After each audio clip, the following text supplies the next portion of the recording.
नमस्कार, बात भारत की देख रहे हैं आप सब। मैं हूं आपके साथ साहिल केरनी।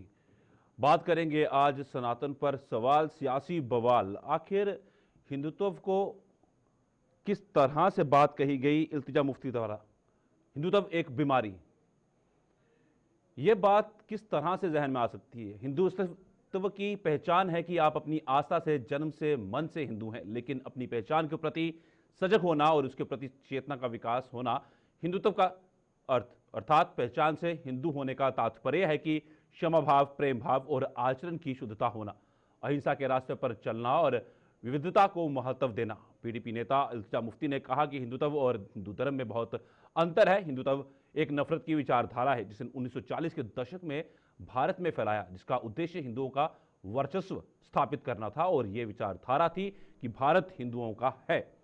इल्तिजा ने कहा कि इसके विपरीत हिंदू धर्म भी इस्लाम की तरह एक धर्म है जो धर्मनिरपेक्षता, प्रेम और करुणा को बढ़ावा देता है। सबसे पहले आपको सुनाते हैं कि इल्तिजा मुफ्ती का क्या कहना था और उसके बाद बताएंगे किस तरह से प्रतिक्रियाएं नेताओं के सामने आई हैं। देखिए। कि हिंदुत्व और हिंदुइज्म में बहुत फर्क है। हिंदुत्व वो नफरत वाली फिलॉसफी है जो सरवारकर यहाँ इंडिया में फैलाते थे इन द 40s। वे ही यूज्ड टू से कि हम यहाँ एक हेजेमनी एस्टैब्लिश करेंगे हिंदूज की, और वो फिलॉसफी ये कहती है कि India is only of the Hindus and for the Hindus. तो हिंदुत्व और हिंदुइज्म में बहुत अंतर है। Hinduism, like Islam, is a religion that promotes secularism, that promotes love and compassion. So let's not deliberately distort it. और जो मैंने बोला, मैं डंके की चोट पे कहती हूँ कि आजकल जय श्री राम, जिस आप राम राज्य की बात करते थे, वो राम राज्य का नहीं है। जय Shri Ram is a slogan that's bin associated with lynchings.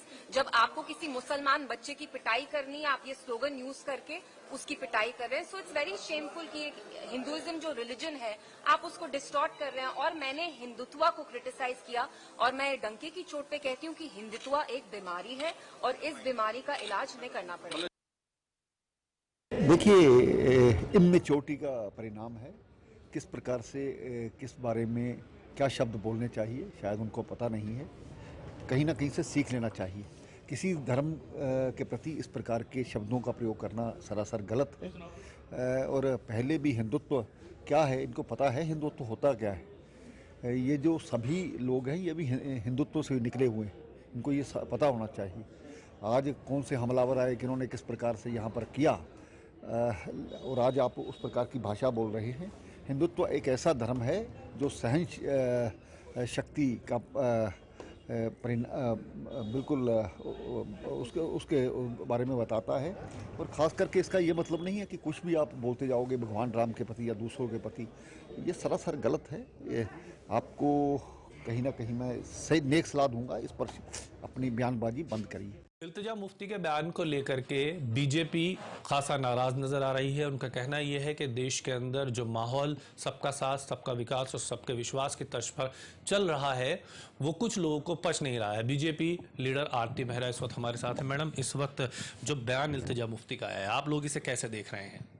बहुत कमजोर लोग हैं। लोगों के में नाम तो है, लोगों में काम नहीं है इनका। ये जम्मू कश्मीर के बढ़ते हुए विकास को पचा नहीं पा रहे कि इतने कम समय में इतना विकास, इतना इंफ्रास्ट्रक्चर बनना। 370 तो एक बहुत बड़ा मुद्दा था ही, जिसे कश्मीर की जनता ने होल हार्टेडली एक्सेप्ट किया है।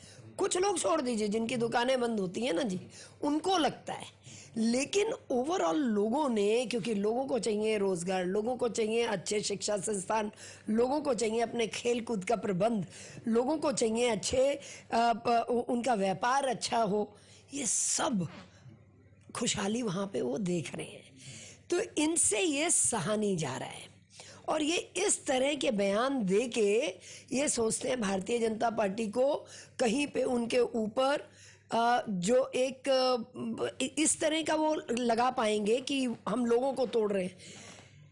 आज देश की सभी जो योजनाएं हैं, सभी जो भारत सरकार ने लागू करी हैं, उसमें लाभार्थी जो हैं, जितने हिंदू हैं, जो पात्रता होनी चाहिए उतनी ही मुसलमान भी हैं। हर वर्ग, हर श्रेणी के लोग जो उसके पात्र हैं उन्हें मिल रहा है। और जिस प्रकार से आगे बढ़ते हुए एक भारत श्रेष्ठ भारत बनाने के, और उसके लिए सबका साथ, सबका विकास, सबका प्रयास, सबका विश्वास, और उसको पूरा लेके जिस तरह से नरेंद्र मोदी जी चल रहे हैं, तो मुझे ऐसा लगता है कि ये हारे हुए लोग अभी हारेंगे। चलिए, इसमें चर्चा करना तो काफ़ी अहम बन जाता है, जिस तरह से साफ तौर पर प्रतिक्रिया सामने आ रही हैं। पर एक चीज़ का दुख रहेगा हमेशा, जिस तरह से जम्मू कश्मीर में पीडीपी ने बहुत बड़ा दावा किया था कि वो यहाँ पर सरकार बनाएगी और जम्मू कश्मीर की आवाम को एक साथ लेकर चलेगी, पर क्या वाकई में वो लेकर चलना चाहती थी? जिस तरह का बयान सामने आया है महबूबा मुफ्ती, जो कि अध्यक्षा है पीडीपी की, उनकी बेटी इल्तिजा मुफ्ती का, तो क्या इस बयान से लगता है कि वाकई में ये हिंदुओं को सही मानते? जिस तरह राम को भी शर्म आ जाए ऐसे बयान की बात, मतलब इस तरह की बातें अगर करना है और उसके बाद पीडीपी का कोई भी नेता इस चर्चा में शामिल होने के लिए तैयार नहीं हुआ, क्या वो अपनी ही पार्टी की नेता इल्तिजा मुफ्ती को डिफेंड नहीं कर पाते? क्या उनको वाकई पता था कि ये बयान जो दिया गया है, जो ये बात रखी गई है, जो एक्स के माध्यम रखी गई, वाकई में बहुत गलत है, गलत बात कही है? खैर, जो भी हो, पर हमारे साथ तीन खास मेहमान हमारे साथ जुड़ चुके हैं। डॉक्टर अभिजीत जसरोटी हैं, जो कि बीजेपी से नेता हैं, और उनके साथ हमारे साथ हैं आदर्श गुप्ता, जो वरिष्ठ पत्रकार हैं, और दिनेश मल्होत्रा, राजनीतिक विश्लेषक। आप तीनों का बहुत बहुत स्वागत है हमारे इस खास चर्चा में, और सीधा मैं रुख करूंगा, और हमें समय देने के लिए आपको शुक्रिया, बहुत रुख करूंगा डॉक्टर अभिजीत जसरोटिया का। किस तरह देखते हैं इल्तिजा मुफ्ती के इस बयान को, खासतौर पर हिंदुत्व को लेकर बयान दिया गया, क्या फर्क हिंदुत्व में और हिंदू धर्म में? देखिए, ये कहीं ना कहीं आपको दर्शाई जाती है बुखलाहट है इस पार्टी की। ये पॉलिटिकल पार्टी किसी टाइम पे, अगर आपको याद होगा, तो जम्मू कश्मीर की सबसे बड़ी पॉलिटिकल पार्टी बनकर उभरी थी। लेकिन क्या हाल हुआ इनका कि आज ये पार्टी बिजबेहड़ा से जो शुरू हुई थी वापस बिजबेहड़ा तक सीमित होगी, क्योंकि इसी तरह की निम्न स्तर की ये लोग राजनीति करते आए हुए हैं। और आप समझ सकते हो कि इनकी मानसिकता कोई ये नई नहीं है, पुरानी मानसिकता है। हम पीछे चलते हैं 2003 नदी मर्ग, आपको याद होगा जब इनकी कांग्रेस के साथ यहाँ पर सरकार थी और मुख्यमंत्री भी इन्हीं का था और यूनिफाइड कमांड को भी ऐड कर रहे थे। उस समय 2003 में नदी मर्ग में 24 कश्मीरी पंडितों को पॉइंट ब्लैंक पर भूना गया था, जिसमें 4 मासूम बच्चे थे। जी बिल्कुल। और ये को लोग क्या कर रहे थे, ये उस समय खेल रहे थे हिलिंग टच। वो हिलिंग टच टेररिस्टों के लिए थी या मासूमों के लिए थी, उसका आज आपको पता चल सकता है कि कौन किसके साथ क्या कर रहा था उस समय। फिर हम थोड़ा सा आगे चलते हैं, और 5 साल नहीं बीते, 2008 के अंदर हम चल पड़ते हैं। 2008 के अंदर क्या किया इन्होंने, एक हाई कोर्ट का ऑर्डर आया कि चंद हिंदू श्रद्धालुओं को बालटाल में सर छुपाने की छत दे दीजिए जब वो बाबा बर्फानी के दर्शनों के लिए जाए। महबूबा मुफ्ती साहिबा को उसी समय मुश्किल हो गई। वो कहते किस तरह से यहाँ पर आ सकते हैं जी, यहाँ पर आ नहीं सकते, ना हिंदू आ सकते, ना हिंदू श्रद्धालु आ सकते हैं। तो उन्होंने अमरनाथ लैंड को रोक कर दिया। आपको याद होगा हाई कोर्ट का भी ऑर्डर था उसके अंदर, जिसे उन्होंने मानने से इनकार कर दिया। बिल्कुल। जम्मू वर्सेज कश्मीर, हिंदू वर्सेज मुस्लिम कर, और 2-2 महीने तक जम्मू भी बंद रहा, कश्मीर भी बंद रहा। और इसका कारण कौन था? ये लोग, तो इनकी मानसिकता है, इसके अंदर कोई आपको नई चीज नजर नहीं आएगी। ये बेसिकली इसी चीज से ग्रसित है, और यही कारण है कि इनका दिन ब दिन पतन होता जा रहा है। ये बिजबेहड़ा की पार्टी वापस बिजबेहड़ा में आज पंच सरपंच का चुनाव नहीं जीत सकती है। और जिनके बयान है, आपको याद होगा कि इन्होंने, एक वीरी साहब है, बड़े दिग्गज नेता हैं बीडीपी के, जिन्होंने पीडीपी को कभी नहीं छोड़ा, जबकि बाकी सभी लोगों ने छोड़ दिया था। लेकिन उनका हक खाकर इन्होंने बिजबेहड़ा से चुनाव लड़ा, और जहां से इनको मुंह की खाना पड़ी। तो अब बुखलाहट है, कहीं ना कहीं से लाइमलाइट में बने रहे, तो कोई भी अनाप शनाप बयान दे, इनके कहने से कुछ फर्क नहीं पड़ता। चलिए, मैं रुक करूंगा, हमारे साथ वरिष्ठ पत्रकार हैं आदर्श गुप्ता जी। आदर्श गुप्ता, जिस तरीके से ये बयानबाजी की गई है, और तो ये कितना गलत साबित होगी आने वाले समय में पीडीपी के लिए, क्योंकि वैसे भी अपना वर्चस्व तो वो खो ही बैठी है जम्मू कश्मीर के अंदर, 3 सीटें जीती इस बार भी विधानसभा के अंदर। तो जिस तरह का बयान है, तो किस तरह देखते हैं आप इसको? तो जय श्री राम का नारा जो है वो राम राज्य से जुड़ा हुआ नहीं है। जी, ये इनकी मानसिकता जो दिवालियापन हो चुका है, ये सही बात है। जिस तरह डॉक्टर साहब ने कहा है, जुम्मा 8 दिन हुए नहीं उनको सियासत में आए हुए, और 2 बड़े चुनाव हार गई हैं। जहाँ सरकार बनाने की सोच रही थी, बस 3 पे आके सिमट गई है, और पार्लियामेंट में एक भी नहीं पहुंचा पाई। ये इनका मानसिक दिवालियापन है। श्री राम के बारे में क्या जानती हैं ये? मानते हैं, हम भी मानते हैं, इनके पूर्व जो है वो भी हिंदू थे, लेकिन अभी पढ़ तो ले, कश्मीर की इतिहास तो पढ़ ले, हिस्ट्री के बारे में जान ले, कुछ कश्मीर के बारे में, फिर बात कर। अपनी सिर्फ सियासत चमकाने के लिए अगर ये तूने कह दिया कि श्री राम पे या हिंदुत्व पे कोई बात अपशब्द बोल रही है ताकि उसका रिएक्शन होगा और मैं फिर लाइमलाइट में आ जाऊंगी, तो ठीक है, तुम कामयाब हो गई उसमें। लेकिन कम से कम सोचो, 1940 के दशक से नहीं, ये सनातन धर्म, ये हिंदू धर्म कितने हजार वर्षों से है। और आप लोग कहां से आए हो? एक ने यहाँ पे जब जम्मू कश्मीर के अंदर हिंदुओं की हत्या की जाती है, मजदूरों को मारा जाता है, एक शब्द नहीं बोला आपने। आप इस तरह से बोल रही है, ये हिंदू धर्म ही है जो सुन रहा है और यहाँ पे खड़े होके हम बैठ के प्रचार कर रहे हैं। अभी तक आके आपके धर्म के विरुद्ध बोला होता तो अभी तक तन से सर से जुदा होने की बात कह दी होती। कितने बार हुआ है ये सब आपके सामने में? तब कहाँ थे आप? तब आपको भारतीय जनता पार्टी का धर्म अच्छा लगता था, हिंदू तत्व, जब आपको सरकार बनानी थी, जब कुर्सी पे बैठना था। आज ये धर्म अच्छा नहीं लग रहा। कम से कम सोच के बात है। तुम क्या जानती हो योद्धा से राम राज्य के बारे में? राम राज्य का मतलब तो समझो। राम राज्य का मतलब समझने की उसमें किसी धर्म के बारे में बात है। राम राज्य को समझने की कोशिश करो। श्री राम को समझने के लिए अभी आपको कई बार जन्म लेना पड़ेगा। कम से कम इस बात को सोचो कि मैं अपनी जुबान से क्या शब्द निकालने जा रही है। और मैं फिर आपसे क्या कहता हूँ, हम उसकी वीडियो की जो है उसके साथ बिल्कुल सहमत नहीं है और उस वीडियो की पुष्टि भी नहीं करते हैं। कई नकली साधु पकड़े गए यहाँ पे जिन्होंने हमारे धर्म के विरुद्ध प्रचार किया है। बाद में क्या निकले वो आपको भी पता है। अब वीडियो के बारे में हम क्या कह सकते हैं जब तक इसकी जांच नहीं होगी। और इंतजाम मुफ्ती इसको कड़े शब्दों से निंदा करते हैं। हम पत्रकार संघ से इसकी भी निंदा करते हैं, सभी इसकी निंदा करते हैं। किसी भी धर्म, हिंदू हो, मुस्लिम हो, सिख हो, ईसाई, किसी के धर्म के विरुद्ध कोई बात करना उचित नहीं है। बिल्कुल, मैं रुख करूंगा। अब हमारे साथ दिनेश मल्होत्रा जी हैं, राजनीतिक विश्लेषक हैं। दिनेश जी, जिस तरह से साफ तौर पर विनायक, सावरकर, दामोदर, उन पर भी उंगली उठाई गई, उनको बीच में लाया गया कि ये 1940 का दशक था जब ये चीज़ें शुरू हुई थी, तो इस चीज़ को आप किस तरीके से देखते हैं कि एक जो क्रांतिकारी थे, जो कि सजाए काले पानी भी काट चुके थे, कई साल उन्होंने जेल में काटे, सजाए काले पानी काटी और 2 बार काटी, 1 बार भी नहीं काटी, और उनको भी इस बयानबाजी में लेकर आना। ये सबसे पहले साहिल जी आपका धन्यवाद, मेरे दोनों को पैनलिस्ट को मेरी तरफ से नमस्कार। जैसे मैं अभिजीत जी की और अजहर जी की बात को ही थोड़ा इंडोर्स करता हूँ, क्योंकि पीडीपी इस समय जम्मू कश्मीर के पॉलिटिकल सिनेरियो में इररेलेवेंट हो गई है।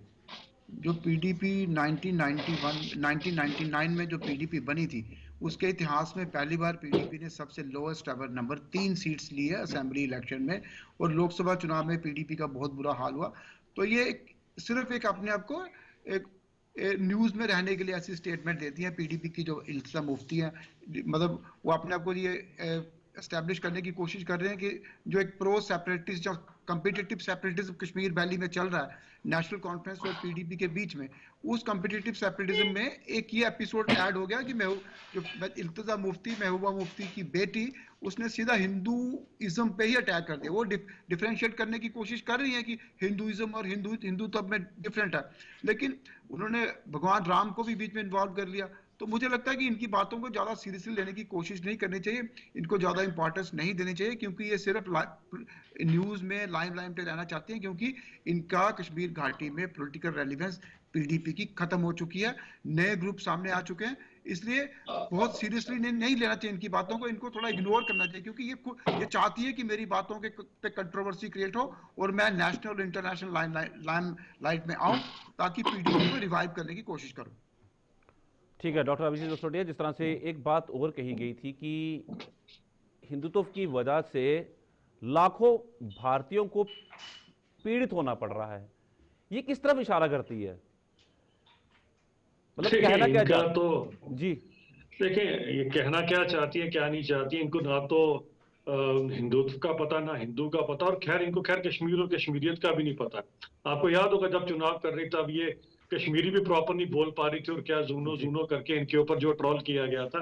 तो जिनको बेचारों को भी पता नहीं होता कुछ चीजों का, वो फिर इसी तरह के नाप शनाप बयान करते हैं। उनको लगता है कि शायद हम ये बात कर सूखियां बटोर देंगे और इस तरह का काम करें। सियासत ऐसी नहीं चलती। और इनको पता नहीं इनका मेंटर, इनका गाइड कौन है। और अगर अपनी वालिदा से अगर ये टीचिंग ले रही है तो फिर कुछ भिन्न नहीं है, इनकी वालिदा भी इसी लाइन पर चली है। तभी तो आपको याद होगा कि अटल जी ने अपने जब श्रीनगर के अंदर उनकी एक रैली थी तो उन्होंने इनकी माता जी को अपने साथ स्टेज शेयर करने से भी मना कर दिया था, क्योंकि उनको पता था ये किस टाइप के क्या इनका सिस्टम है। तो मुझे लगता है कि इनको थोड़ी सी अब जो बौखलाहट इनकी अब वो जग जाहिर हो रही है, जिस तरह की ये बातें कर रहे हैं। और हिंदुस्तान ऐसे नहीं चलता, ना ऐसे नेताओं से चलता, ना ऐसे नेताओं का कोई फर्क पड़ता है किसी को। हम सब लोगों को पता बड़ी अच्छी तरह से, जिस भारत के ऊपर, जिस हिंदुत्व के ऊपर बात कर रहे हैं, ये वो भारत है कि जिसकी सदियों पुरानी परंपरा है। सनातन को खत्म करने के लिए कई दुनिया ने, कई लोगों ने मुहिम चलाई, कई तुर्क, मंगोल, मुगल, कई लुटेरे यहाँ पर आए, लेकिन सनातन आज भी है और आने वाले समय में भी रहेगा। जब इनकी पॉलिटिकल पार्टी नहीं होगी तब भी सनातन होगा। तो इनके कहने से क्या फर्क पड़ता है जी?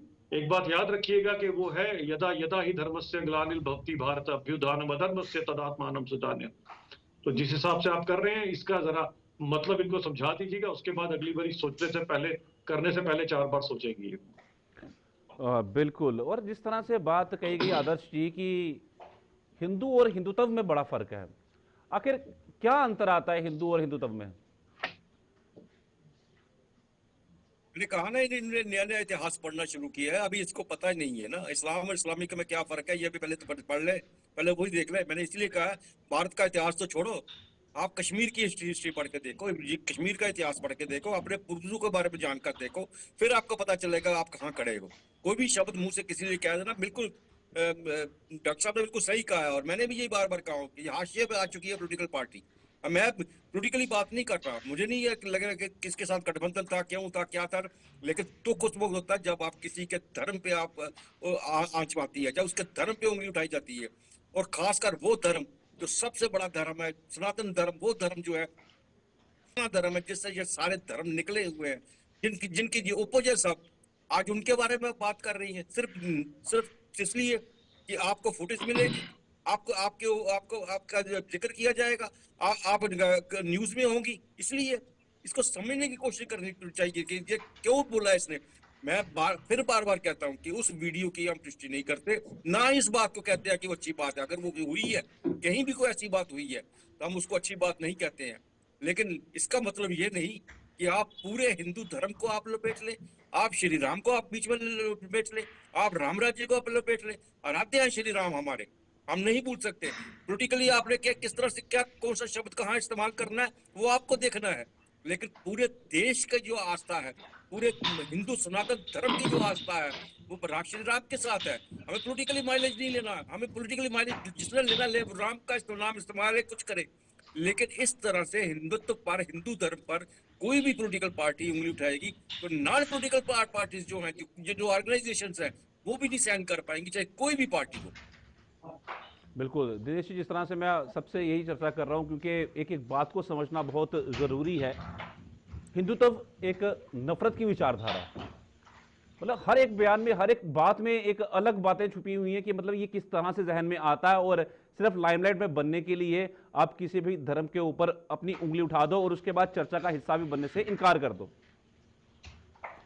ये देखिए साहिल जी, आजकल ये एक लेफ्ट लिबरल के बीच में ये एक फैशन बन चुका है कि आप हिंदुइज्म को गाली दीजिए, हिंदू के जो गॉड्स हैं उन पे कमेंट, ऐसे डेरोगेटरी कमेंट पास कीजिए। ये एक फैशन है, इसको सिर्फ अपने लाइमलाइट में रहने का फैशन है, क्योंकि इल्तिजा मुफ्ती अभी नई नई पॉलिटिक्स में, उनको पता नहीं कि पॉलिटिक्स कितना सीरियसली, जम्मू कश्मीर जैसे सेंसिटिव स्टेट में इस तरह की आप स्टेटमेंट देंगे तो इसका बड़ा रिएक्शन होगा, देश भर में इसका रिएक्शन हो रहा है। जैसे अभिजीत जी ने कहा कि मुझे लगता है कि इल्तिजा मुफ्ती को अपने नाना जी से सीखना चाहिए, वो किस तरह की पॉलिटिक्स करते थे, किस तरह से बैलेंस मेंटेन करते थे सभी रीजन, सभी रिलीजन के बीच में।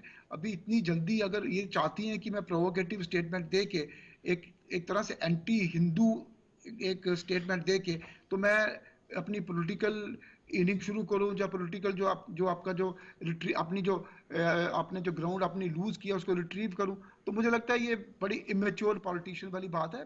पीडीपी को बेसिक मुद्दों पे काम करना चाहिए, बेसिक मुद्दों पे को हाईलाइट करना चाहिए। ये इमोशनल इश्यूज पीडीपी हाईलाइट करेगी तो पीडीपी अपने आप को रिट्रीव नहीं कर पाएगी, अपनी जो उन्होंने ग्राउंड अपनी लॉस की है वो, और ना ही पीडीपी एक रेलिवेंट फोर्स बन पाएगी। तो पीडीपी की लीडरशिप को बेसिक इशू जो कश्मीर के लोगों के, जम्मू के लोगों के, उनको हाईलाइट करना चाहिए। अगर आप इस तरह की बात करेंगे तो जम्मू प्रोविंस में आपको कौन वोट देगा, कौन जम्मू प्रोविंस में पीडीपी का नाम लेना पर रहेगा। जैसे आपने कहा कि आपके प्रोग्राम में आज कोई पीडीपी का प्रवक्ता आने को तैयार नहीं है, क्योंकि उनको लगता है कि स्टेटमेंट बड़ी प्रोवोकेटिव है, इसका रिएक्शन हो सकता है। तो इसलिए मुझे लगता है कि मैं वो जो पीडीपी की सीनियर लीडरशिप है उनको चाहिए कि इल्तिजाम मुफ्ती को थोड़ा गाइड करें, इनको कहें कि इस तरह की स्टेटमेंट देने से डिवीजन होगा, डिवाइसिव स्टेटमेंट देंगे तो नुकसान पार्टी को ही होगा। बिल्कुल, यही बात मैं डॉक्टर अभिजीत से भी पूछना चाहूँगा। डॉक्टर अभिजीत, जिस तरह से इस चर्चा का हिस्सा पीडीपी का कोई प्रवक्ता नहीं बन पाया, नेता नहीं बन पाया, तो इस बात को आप किस तरीके से देखते हैं कि क्या वाकई में जो अध्यक्षा है महबूबा मुफ्ती पीडीपी की, उनकी बेटी ने जो बात कही है उसको डिफेंड करने के लिए उनके पास वर्ड्स ही नहीं है, शब्द ही नहीं है? देखिए, वो तो उनको लगता है पीछे से गाइडलाइंस दी होगी, वरना ऐसी बात नहीं है। उनके पास 2-3 जज हैं, वो करते हैं हमेशा। कल परसों भी मैं किसी डिबेट के ऊपर था तो मैं बड़ा हैरान हुआ कि पीछे से उमर साहब ने कोई बयान दिए किसी चीज के ऊपर, और जब उमर साहब ने बयान दिए, वो खैर एज ए चीफ मिनिस्टर करना नहीं चाहिए था, लेकिन एज ए चीफ मिनिस्टर भी वो काफी प्रोवोकेटिव से बयान दे रहे थे। नीचे डिफेंड करने के लिए मैंने देखा तो दोनों के दोनों, एक एनसी का प्रवक्ता और एक इनका प्रवक्ता, जो डिफेंड कर रहे थे, वो भी मैं बड़ा हैरान हुआ उनकी शब्दावली सुनकर। खैर वो तो हम शुरू से ही ऐसा रहा वो, लेकिन एक मैं इनको जरूर लेसन देना चाहता हूँ, अगर ये सुन रही होंगी आपके चैनल के माध्यम से। आपके जो नाना जी है ना, जब वो कहीं चुनाव में जीत पाए तो जम्मू के आरएसपुरा के लोगों ने उन्हें जिताया था। वो सभी के सभी मैक्सिमम हिंदू लोग थे जिन्होंने वोट डाला, तो उन्होंने उनकी जात या धर्म नहीं पूछा था। उन्होंने केवल और केवल ये चीज देखे कि हाँ, एक लीडर अच्छा है तो चलो उनको वोट डाल के, कम से कम उनसे सीखिए, अपना इतिहास देखिए। अगर आपके नाना जी आरएसपुरा से ना जीतते तो आपकी पीडीपी भी कभी कहीं एग्जिस्ट ना करती, ना बनती कभी। तो ये अगर आपका जो शुरुआत ही कहीं से कराएगी, आपके खानदान को जो पॉलिटिकल रेलेवेंस किसी ने दिया है तो वो हिंदुओं ने ही दिया, और आरएसपुरा के हिंदुओं ने दिया। ये हमारा दिल है, क्या हमारा दिल हृदय बड़ा विशाल है। क्या आप क्या समझेंगे, निम्न स्तर की आपकी राजनीति और निम्न स्तर की आपकी सोच है, समझ है, इससे आप कहाँ जाओगे? बिजबड़ा से आगे नहीं निकल पाओगे। आप तो बिजबड़ा में भी आप कहीं इरेलीवेंट हो गए हैं। वो वही वीरी साहब थे जो आपको बिजवाड़ा में रेलेवेंट रखते थे। इस बारी जब आपको वहां से जीतना पड़ा तो जूनो जूनो करते या टूनो टूनो करते लोगों ने आपको बाय बाय टाटा कर दिया वहां से। इसी तरह से जम्मू कश्मीर से भी आपका सुपड़ा बिल्कुल साफ होने वाला है।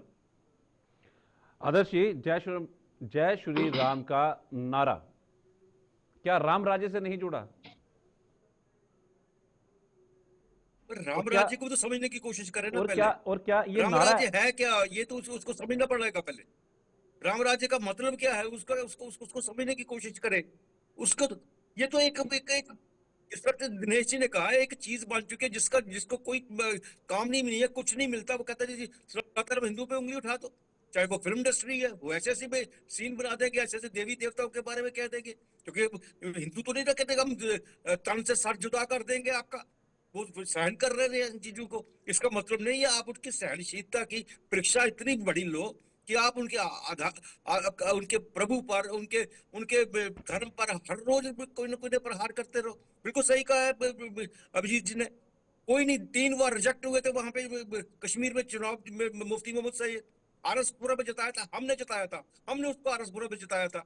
इसी पार्टी ने उसको होम मिनिस्टर बनाया था, जनता पार्टी थी तब। कहाँ तक पहुंचाया था। आज हिंदू के बारे में शब्द कह रही है, तब हिंदू अच्छे थे, बहुत अच्छे थे। सीखो उनसे, कोई भी शब्द नहीं कहो इनके बारे में। आपने राजनीति करनी है, वहां की एम्प्लॉयमेंट के बारे में बात करो, वहां की रोजगारी के बारे में बात करो, वहां की बिजली पानी की समस्या के बारे में बात करो, वहां की शिक्षा के बारे में बात करो। वो तो एक भी शब्द आपके मुंह से नहीं निकला। बांग्लादेश में क्या हो रहा है उसके बारे में एक शब्द नहीं आपके मुंह से निकला। यहाँ पे जो मजदूरों को मारे, हिंदू मजदूरों को मारा जा रहा है, उसके बारे में एक शब्द नहीं आपके मुंह से निकला। वो सब कुछ सही था। अब ये वीडियो कौन सी आई है, हम इस वीडियो को नहीं मानते हैं। हम इस वीडियो की बात के लिए, हम इसकी बात के लिए कहते हैं कि ये वीडियो सही नहीं है। अगर ये हुआ, कहीं हुआ है, हम इसे गलत कहते हैं। और इसके लिए पूरे हिंदुओं को पूरे सनातन के ऊपर इल्जाम लगाना गलत है। जो अभी तो मैंने जैसा पहले कहा है, बहुत से ऐसे वीडियो सामने आए हैं जिनकी बात, बहुत से ऐसे साधु भी सामने आए हैं जो बाद में नकली निकले और किसी और धर्म से निकले। कहीं ऐसा ना हो कल को ये वीडियो भी ऐसी हो जानबूझकर देश के अंदर फसाद फैलाने के लिए किया हो, ये बात भी हो सकती है। इसकी जब तक जांच नहीं होगी, हम बार बार यही कर रहे हैं कि हम इस वीडियो की सही नहीं मानते। अगर ये कोई कहीं भी कुछ हुआ गलत है, लेकिन इल्तिजाम मुफ्ती को चाहिए सोच समझ कर अपनी मुंह खोले, जवान अपना सोच समझ कर खोले। किसी भी राजनीतिक दबाव के आगे आके अपने राजनीतिक मतलब हासिल करने के लिए किसी धर्म विशेष के बारे में कोई बात नहीं कहे। ऐसा शब्द जब कहेगी, पूरे देश के अंदर आप लोग आग लगवाने जा रहे हो। ऐसे जानबूझकर किया जा रहा है। शांति हो गई है जम्मू कश्मीर के अंदर, चुनाव हुए हैं, किसी ने जबरदस्ती वोट नहीं डलवाए। ये तो नहीं कहा आप चले जाइए घर में, आपका वोट डल चुका है। लोगों ने आके कतारों में खड़े होकर वोट डाले हैं। जम्मू कश्मीर में शांति की ओर बढ़ रहा है, काम हो रहे हैं। हालांकि सरकार नेशनल कॉन्फ्रेंस की बनेगी और शायद पीडीपी को लग रहा होगा कि ये कश्मीर बेस्ड पार्टियां हमारे साथ चलेगी, लेकिन उन्होंने भी ठुकरा दिया, इनको एक तरफ कर दिया। अब इनके पास कोई चारा नहीं रहा, कोई रास्ता नहीं रहा, तो उन्होंने ये रास्ता अपना लिया कि चलो किसी ना किसी तरह खबरों में बने रहे हम ये ऐसी बातें करके। ये कतई बर्दाश्त नहीं की जाएगी। जम्मू कश्मीर की राजनीति को छोड़कर पूरे देश का हिंदू, पूरे विश्व का सनातन धर्म जो है इसे बर्दाश्त नहीं करेगा। बिल्कुल बर्दाश्त करने की बात भी नहीं है ये। दिनेश जी, इसको जय श्री राम को लिंचिंग से भी जोड़ के बात कही गई। मतलब जो बातें कश्मीर में एक ज़माने पहले हुआ करती थी, जब वहाँ पत्थरबाज हुआ करते थे, उनको बंद भी कर दिया गया जेलों के अंदर, वहाँ पे पत्थरबाजी खत्म भी हो गई, तो अब इसको लिंचिंग के साथ जोड़ के देखा जा रहा है। साफ तौर पर कहना है। देखिए साहिल जी, जी देखिए साहिल जी, हम इसको स्ट्रांगली कंडेम करते हैं जो लोग लिंचिंग करते हैं, जो किसी इनोसेंट को मारते हैं, किसी की पिटाई करते हैं धर्म के नाम पे। लेकिन जय श्री राम एक पॉलिटिकल स्लोगन नहीं है, जय श्री राम एक रिलीजियस स्लोगन है। ये हर हिंदू के दिल से आवाज निकलती है। अगर आप इसको पॉलिटिक्स से जोड़ते हो, अगर लिंचिंग से जोड़ते हो, आप पूरे हिंदू धर्म को, पूरी हिंदू संस्कृति को, पूरे हिंदू समाज को डिमोनाइज करने की कोशिश करते हैं। क्योंकि जय श्री राम कोई पॉलिटिकल रिलीजियस स्लोगन नहीं है, रिलीजियस स्लोगन, ये पॉलिटिकल स्लोगन नहीं है। अगर पीडीपी की लीडर ये कहते हैं कि जय श्री राम वाले लिंचिंग करते हैं, तो पूरे उस हिंदू समाज को कि वो बेइज्जती कर रही है जो जय श्री राम का स्लोगन लगाता है। ये जरूरी नहीं कि बीजेपी के लीडर ही जय श्री राम का स्लोगन लगाएं, जो रेडिकल लोग हैं वही लगाएं। हर हिंदू जो भगवान राम को अपना आराध्य मानता है वो जय श्री राम का स्लोगन लगाता है। इसलिए जय श्री राम को आप लिंचिंग के साथ जोड़ेंगे, ये बड़ी इमेच्योर सी बात है। जैसे मैंने पहले कहा ना, मुझे लगता है कि उनकी बात को ज्यादा सीरियसली नहीं लेना चाहिए। वो सिर्फ लाइमलाइट में रहना चाहती हैं, वो क्योंकि उनमें मैच्योरिटी नहीं है। अब मैं जब से उनको देख रहा हूँ, जब से वो पॉलिटिक्स में एक्टिव हुई है, उन्होंने कभी कोई मैच्योर स्टेटमेंट नहीं दी है, वो सिर्फ प्रोवोकेटिव स्टेटमेंट दे रही है। तो इस प्रोवोकेशन से पीडीपी का कोई भला नहीं होने वाला। पीडीपी ने 2008 में भी देख लिया कि पीडीपी का 2008 के चुनाव, 2008 में अमरनाथ एजिटेशन के बाद जो बाद में चुनाव हुए, उसके बाद भी नेशनल कॉन्फ्रेंस बड़ी पार्टी बन के उभरी थी। इसलिए पीडीपी लीडरशिप को यह समझना चाहिए कि प्रोवोकेशन से, रिलीजियस सेंटीमेंट भड़काने से या हेट स्पीच से, ये एक तरह की हेट स्पीच है। मैं कहता हूँ कि इल्तिज़ाम मुफ्ती ने कहा ये हेट स्पीच है। ऐसी स्पीचेस से, ऐसे रिमार्क से पीडीपी का कोई भला नहीं होने वाला। समाज में एक तरह से टकराव की स्थिति पैदा होती है, समाज में डिवीजन पैदा होती है। तो ये सोच समझ के ऐसी स्टेटमेंट देनी चाहिए। बिल्कुल, ये चर्चा काफ़ी अहम रही। धन्यवाद डॉक्टर अभिजीत जसरोटिया आपका भी, और आदर्श गुप्ता जी आपका भी, और दिनेश मल्होत्रा जी आपका भी। जिस तरीके से साफ तौर पर एक बड़ा बयान दिया गया है, अब देखना होगा कि किस तरह से आगे बयानबाजी निकल के सामने आती है। क्या वाकई में डिफेंड करने के लिए कोई नेता आगे आएगा, या खुद इल्तिजा मुफ्ती कुछ बयान अपना देती हुई नजर आएंगी? क्योंकि जिस तरह से ये एक हिंदुत्व की बात कही गई है, तो कहाँ ये सही है? हर जगह प्रोटेस्ट जम्मू कश्मीर में चल रहे हैं और केंद्रीय मंत्रियों के बयान भी सामने आ रहे हैं। फिलहाल आज के बात भारत में इतना ही। दीजिए इजाजत, नमस्कार।